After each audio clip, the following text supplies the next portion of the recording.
BBC Sounds. Music, radio, podcasts.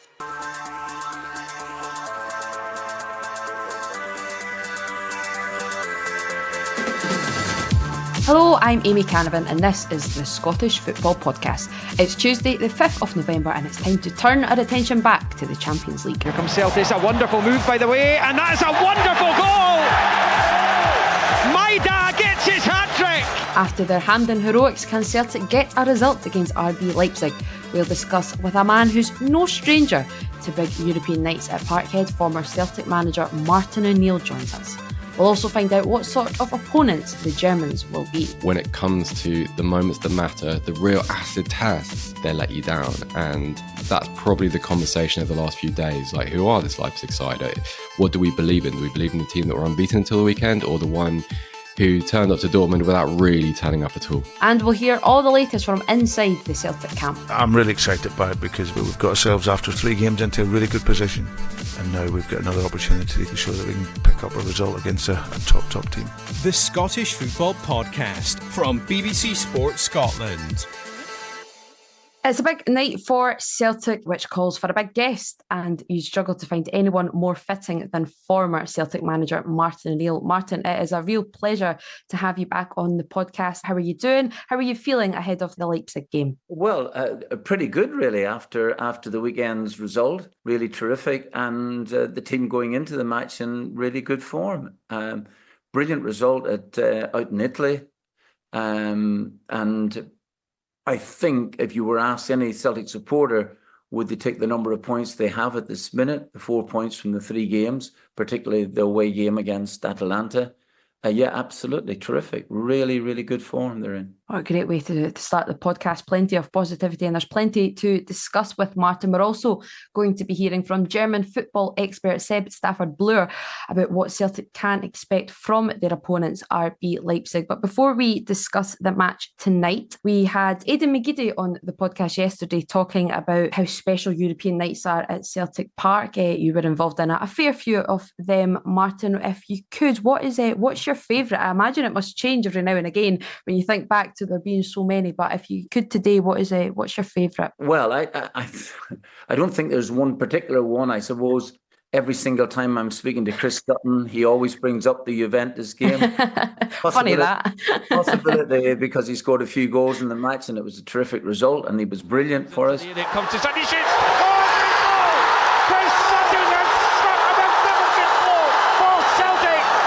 A goal of the century to rewind the season. Chris Sutton with a left foot bowling it into the net. Juventus. And then if you speak to some of the other lads, it's performances that they hold pretty dear.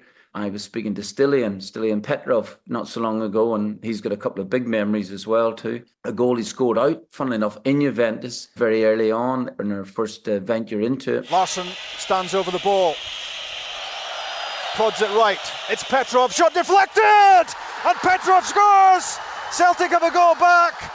It took a heavy deflection, and Buffon was he thought that was going to be enough to get us a result at the time, and then someone fell over in the penalty area long before you were around, I must admit. But even so, some great moments, and some ones harder to take as well too. But overall, Aidan's right, absolutely right. The nights are so special. And I think that, you just don't have to take our words for it. It's as much to do with the fact that if you think about Ancelotti, for instance, coming and talking about how brilliant a night it is, you talk about, and great foreign players as well too, saying how brilliant. So again, it's well renowned. I like the idea that you have different memories depending on who you've been speaking to recently and making sure that they stay happy. What is Bobo Baldi's favourite? Because you have to be making sure you're keeping him happy. Right. Okay, that's a good point. Well, sometimes he made us unhappy.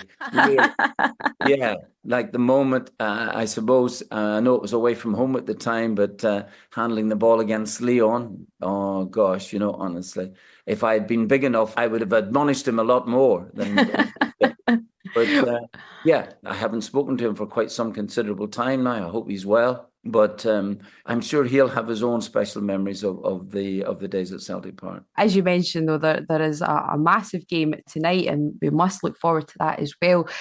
it is impossible to look forward without looking back on the weekend. Just how impressed were you with the manner in which Celtic stormed to victory against Aberdeen on Saturday? Because I don't think even the most ardent of Celtic fans would have expected it to be quite as comfortable and quite as dominating it was against a then unbeaten Aberdeen. You make the quite valid points there, absolutely right. And me thinking about the game myself, I thought that Celtic overall would probably be strong enough to come through, but I did not expect them to hammer Aberdeen in the manner in which they did. They got 2 goals in relatively quick succession. That's terrific. If you're playing in a semi-final and you've gone in, and 20 odd minutes into the match and it's still ebbing and flowing, then suddenly you've hit the opposition with 2 goals. Then you're in command of the game. But they were very, very dominating.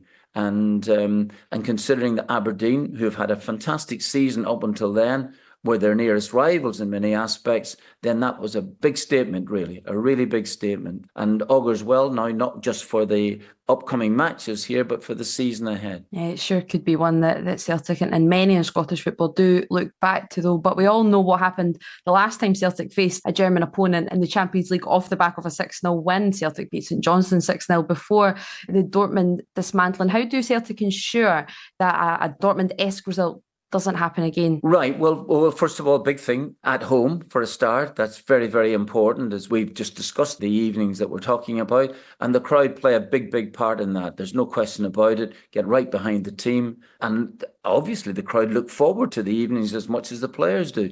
So from that viewpoint, fine.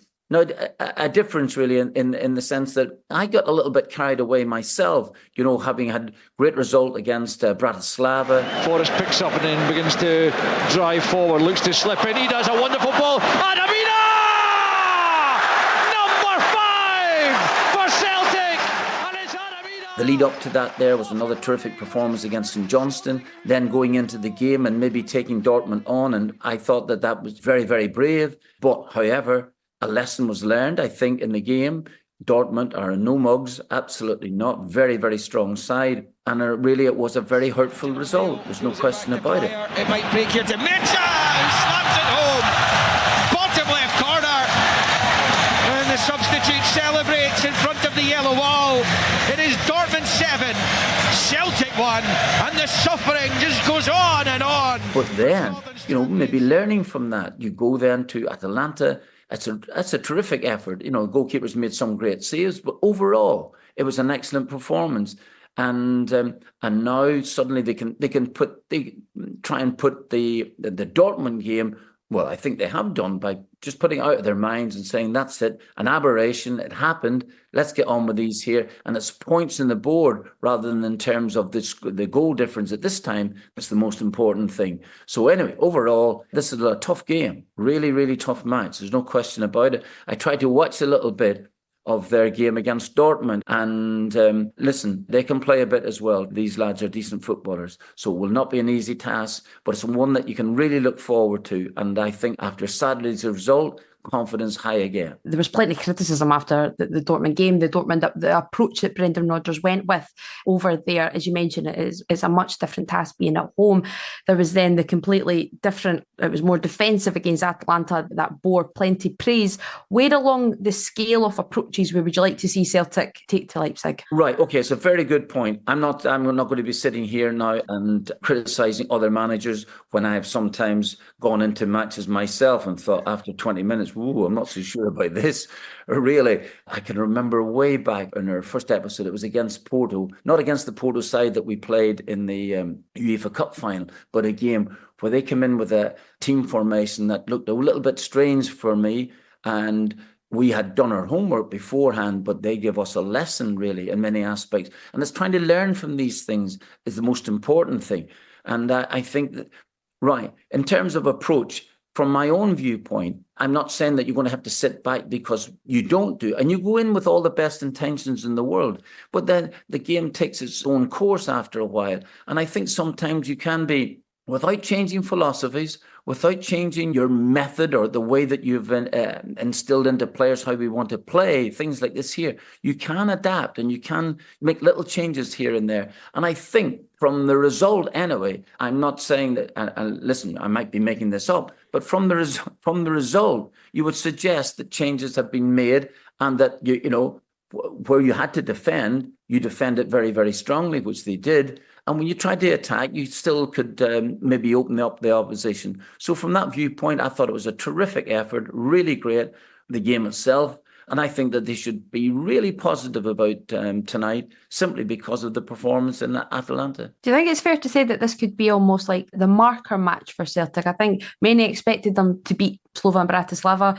Many expected them to get defeat in Dortmund. Few actually expected a point out in Atalanta. But as you mentioned earlier, I think many Celtic fans would be more than pleased with the points tally at this stage. But do you think this, maybe when the fixtures came out, this was the one they were looking at, given the recent results against RB Leipzig, they faced them in Europa League, Champions League over the last few years? Was this maybe the one to look at? That's a very good point. I probably hadn't really thought about it. The new format, I think, has been excellent, really. You're a big fan, yeah? Absolutely. I thought the other format was really tired because, you know, it was groups of four, the two sides who generally were seeded first and second, generally speaking, were making it through, you know, and some matches seemed to be less important. But this format has been really good and really good for Celtic. And of course, like myself, or like most other fans, you're trying to tot up the number of points you think you can make. You're trying to look at given points at home, saying that, listen, we've done it, we're all doing it, and I'm still doing it now. But it is a very, very important game. So you're right, it's pretty critical now. We're into the fourth game of it. It would be lovely to have something on the board after this. A draw itself is would not be far from the end of the world, particularly against Leipzig. But a win would be phenomenal, absolutely phenomenal, and it gives you all the hope and all the expectation in the world to make it into the knockout stages after that. You mentioned that new format. It's meant that Leipzig... Do you like the new format? I do like it. I think it makes it is very exciting because I think here's Celtic now facing RB Leipzig, who would you really imagine? Well, you can see that over the last few years that RB would probably have had the stronger start. Here are Celtic coming in with points on the board. Leipzig have suffered 3 defeats to now. So for them as well, this is perhaps their marker, their starting match, which is quite exciting. And on the back of that, though, given that it's been 3 defeats for Leipzig, how does Brendan Rodgers look at that? Because is there a bit of worry then that, okay, actually, Leipzig do need to really start their own campaign, or does he just need to focus on himself? I think really just focus on himself, really, and more importantly, but maybe use the fact that, you know, that Leipzig needs some points on the board themselves. So it's funny, we should be talking about Leipzig. When I came to Celtic, first of all, my first pre-season in the year 2000, gosh almighty, so long ago. I'm going to make you old, but that's the year I was born. Is that right? Honestly. Well, you do make me old, absolutely. And we played Leipzig in a pre-season friendly game. And Leipzig were not the Leipzig now. They were in like the 3rd division, I think. And really, and they give us a lesson as well to pre-season game. Gosh almighty, I thought, what have I let myself in here for, you know? About coming to Celtic at the time. So I have a memory of that. But overall, you're right about the thinking going behind the game tonight. But just important for Celtic now to go out and play in the manner in which they have done recently, and also I think just temper it now and again, even at home. You know, it shouldn't all be gung ho. It certainly is not. There's a method to it all, and that method at this moment is bearing fruit. It would be wrong to have you on and not touch on this. So I think there's been some section of support that have perhaps cried out for it, but then you see Liam Scales dropped. He didn't play at Hampden, someone who came in for so much praise, particularly in Bergamo. Do you think he can feel a little bit hard done by? Do you expect him to come back into the team tonight, or do you think that Rodgers will stick with Trusty and Carter Vickers? Right. Okay. Shall I give you my answer? Go on, Martin. Yeah. I have no idea. Okay. And also, I'm not going to be picking someone else's team for them. The one thing that I really, really detest as much as anything else is people coming in and telling the great Monday morning quarterback of what you should have done.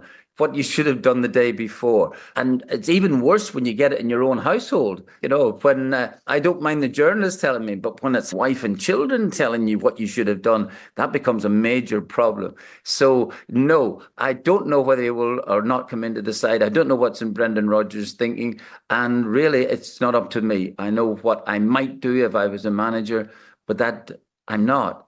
And that's the lovely thing about it. I have no choice in the matter. So I'm just going to sit and watch and see what he does. You get to sit back from afar, like the normal fan. Just one little thing on that, actually. I don't know if you heard Brendan Rodgers speak about it post-match at Hampden, that of late there's been a little bit of leaking of the Celtic team. And he sort of addressed that and said that if it is coming from within Celtic and then you're not a Celtic supporter, I was just wondering that, well, now we very much live in the age of social media and everything is so accessible. But is that something that you came across? Oh, absolutely. Yeah, very much so. Not so much in Celtic, but in my days at Aston Villa. And believe it or not, it's one of the reasons that I used to pick the team quite late. Maybe if we're kicking off at 3:00, not to have the team picked until 1:30. And for one reason, because players who are disgruntled and not in the side have in times given the opposition side our team. So, and that was, and I know that when I was manager of Aston Villa, we had a couple of really, really good players like Bon Lahore and Ashley Young, who used to come in and tell me the night before what the opposition team would be, which was great news.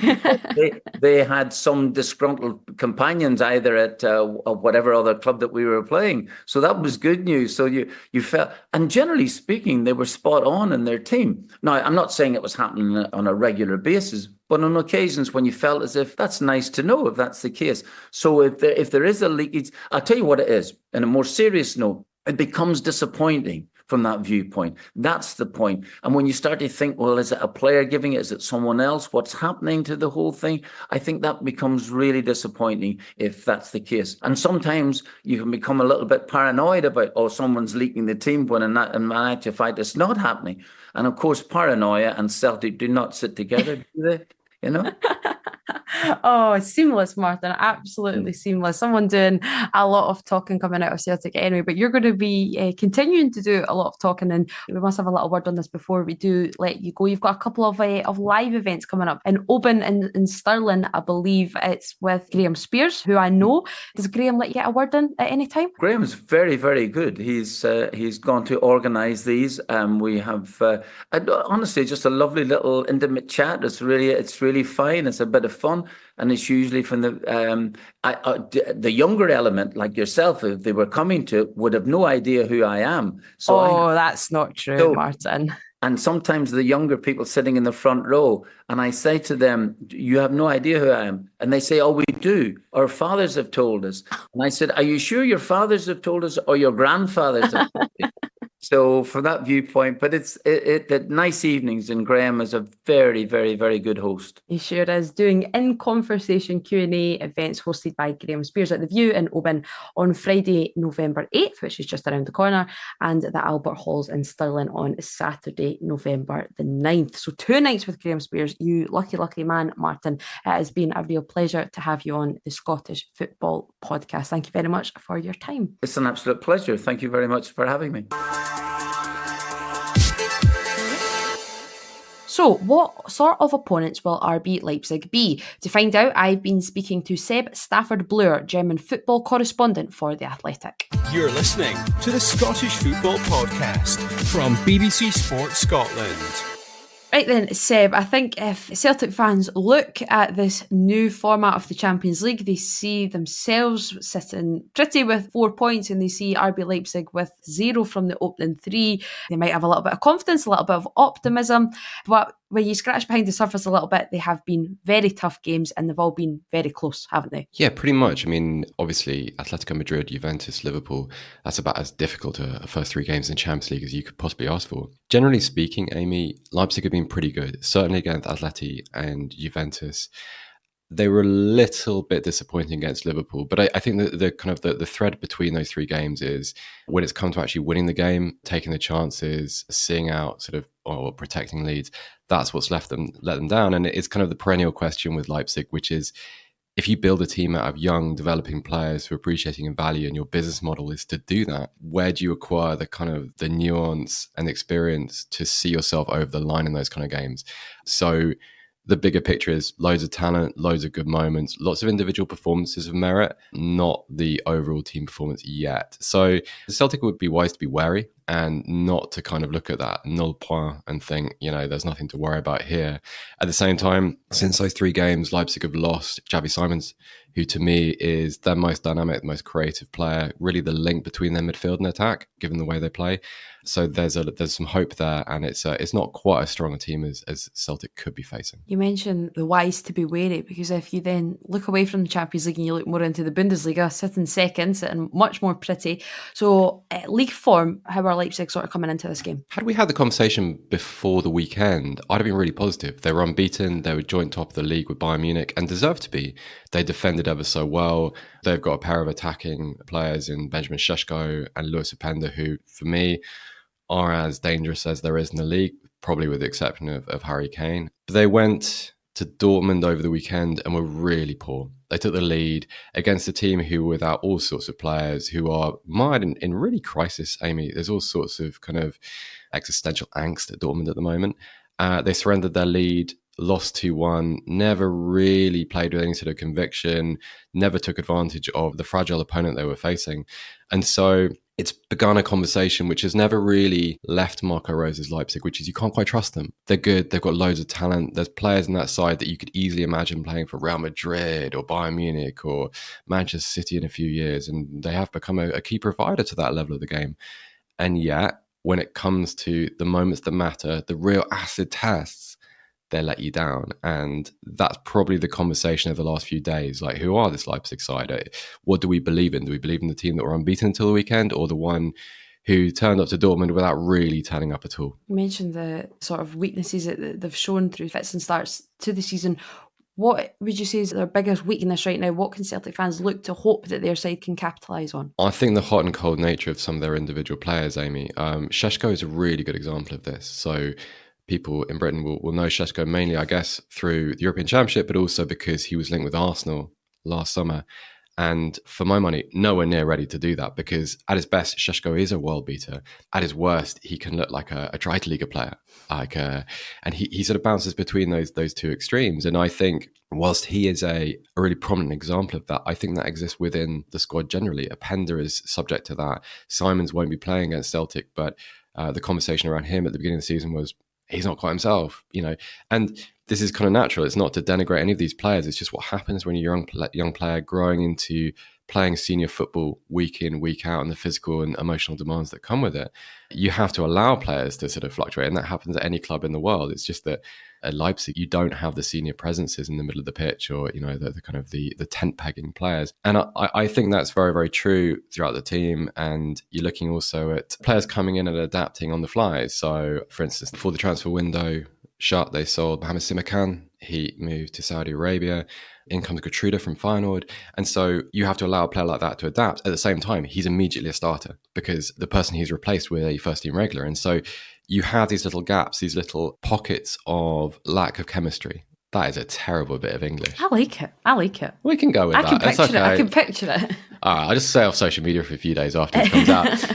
And this will always be a problem for them. And there is a suggestion at some point, Amy, that they will in a few years transition towards something more permanent, to become like a destination club. They're not there yet, and so as a result, their football will always be subject to these issues. It does only, as we all know in football, just take one result really, and then the narrative can completely change. And I was just speaking to Martin and Neil there, and asking him that is this the marker almost for Celtic fans this game, that many expected them to beat Slovan Bratislava, many expected them to get beaten Dortmund, perhaps not quite as heavily. Few probably actually expected that point in Atalanta, but this game being the home game against a side who are that up and down at times, and maybe aren't the giant that others are. And given Celtic's recent history of playing RB Leipzig every season, it seems, even though it's only been in the Europa League and Champions League once, do you think that Leipzig maybe view this game as a marker in the game to kick off their Champions League season? 100%. No excuses at all from a Leipzig perspective, for a few reasons. Like, it's the necessity of this format. Like, they've taken nothing from 3 pretty good performances, and yes, there's a little bit more leeway and less jeopardy in the kind of the evolved Champions League format, but not that much.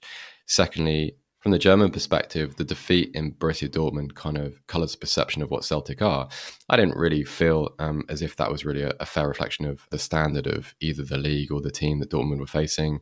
It certainly wasn't a reflection of who Borussia Dortmund are. And nevertheless, the optics of losing potentially to a team who Dortmund gave an absolute shoeing to, really, it was brutal to watch at times, then that probably comes a little bit of pressure. I think because of the age of a club like Leipzig, only been in existence since 2009, it will always be acceptable to lose to Juventus, to Atletico Madrid, to Liverpool, because these are the big beasts of European football. That's why they are in the latter rounds of the Champions League every single season. Leipzig aren't there. They're young, they're developing. Celtic, different dynamic completely. I don't think the same excuses will wash, really. There will, I mean, we've talked about experience and youth, and obviously the worry would be to take that group of players into Celtic Park. That's a pretty tricky ask for some of them who won't have experienced that before, or won't have enough experience of that to properly manage it emotionally.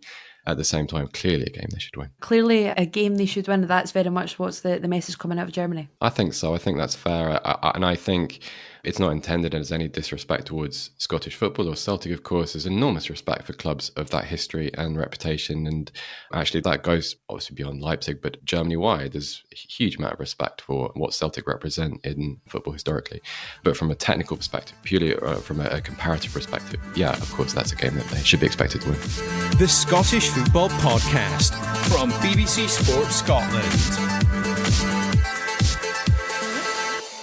Seb, Stafford-Bloor in Hamburg there. And finally, just before we go, we've talked about him plenty. So let's hear the thoughts of Celtic head coach Brendan Rodgers. He's been speaking to the media ahead of their match. Listen, it's the highest level of European football. So we're playing against a lot of teams that are superior to us and from superior leagues. So that challenge in itself is absolutely great, trying to find ways of which to gain the results that can bring you to your end point. But yeah, it's an amazing competition to be involved in. You have some games where you have to take your medicine. It's all learning, and it's no different to probably yourselves. I'm pretty sure you don't write your scripts first up all the time. I'm sure you draw your line through some pieces of paper and whatever else, and we're exactly the same. Where we learn, we hope to be better, improve, and certainly from a manager's perspective, it's a really exciting level to be involved in. Your home games are very, very important at this level, and we all know here that when you want the result, then the supporters can bring you closer to that. I think it's going to be, that intensity will be needed, and as the noise and what it generates here is absolutely incredible. We'll also need that little bit of patience as well, because there's going to be moments whenever at times supporters will want you to go forward and want you to press, but we have to be educated in our pressure, and for that means making sure that everyone is in tune with that, because you can't sustain it, you can't continue to do it against the very, very top teams. So there'll be moments of pressure, there'll be moments where you're compact and tight, waiting for that tactical moment to press, and I'm pretty sure the crowd, as I said, they'll really get behind the players and hopefully can push us to a result. But I'm really excited by it, because we've got ourselves, after 3 games, into a really good position. 2 really tough games, a fantastic performance here, and now we've got another opportunity to show that we can pick up a result against a top team.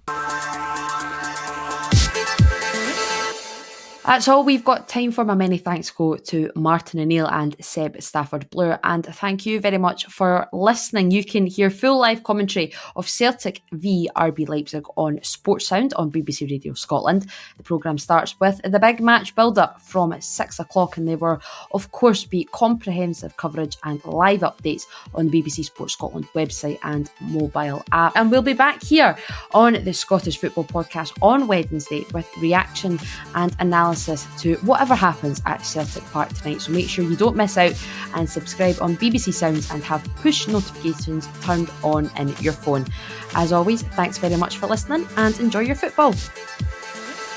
Just a quick reminder, the Behind the Goals podcast is available every Tuesday with me, Rachel Corsey, and me, Leanne Crichton. It's your one-stop shop for our take on everything that's happening in the world of football. Just head to BBC Sounds or wherever you get your podcasts and search for Behind the Goals.